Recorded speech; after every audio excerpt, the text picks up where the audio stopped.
What is up, everyone? My name is Michael Pohl with Bay Area Aquatics, and today we're going to be talking about why I am quitting hang-on back filters.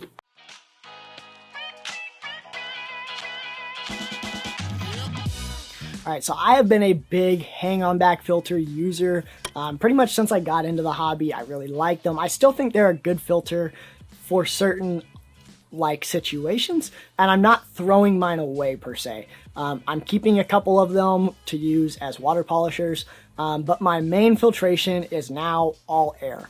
Not because I'm running a central air pump. Each sponge and box filter have their own individual air pump. I'm not running a big central system. I'm running all 8 tanks off of, oh actually no, 7 tanks. I'm playing with a new air pump. 7 tanks off of the USB Nano air pumps from Aquarium Co-op, and then I'm playing with a new pump on the goldfish tank that Guppy Guru recommended. But there's a couple of reasons on why I decided to quit using my beloved Aqua Clear filters. This is an Aqua Clear 110. I had 2 of these on my 75 right behind me.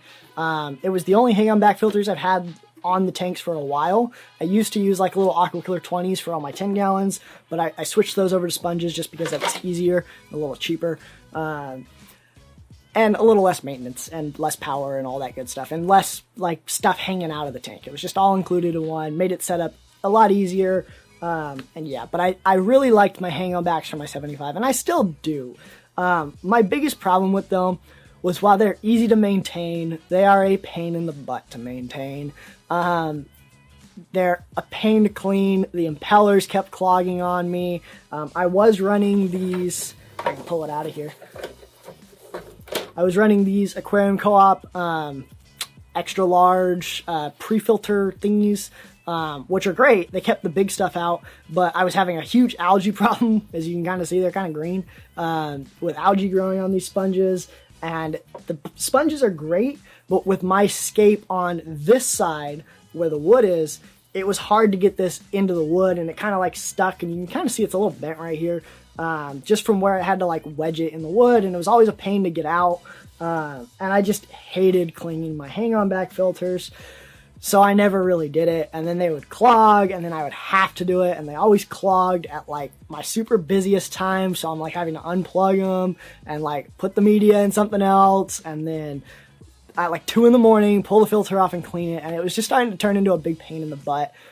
Same reason why I don't like using canister filters is because the maintenance on them is just, they're a pain to clean, they're a pain to service, and I still think I'm being a little bit of a drama queen with this, but that being said, I wanted something a little less maintenance heavy. I wanted something a little more in the tank, a little cheaper to run, and so I finally settled on sponge filters and box filters and air for my 75 gallon. Now I am running my 75 gallon off of 3 filters.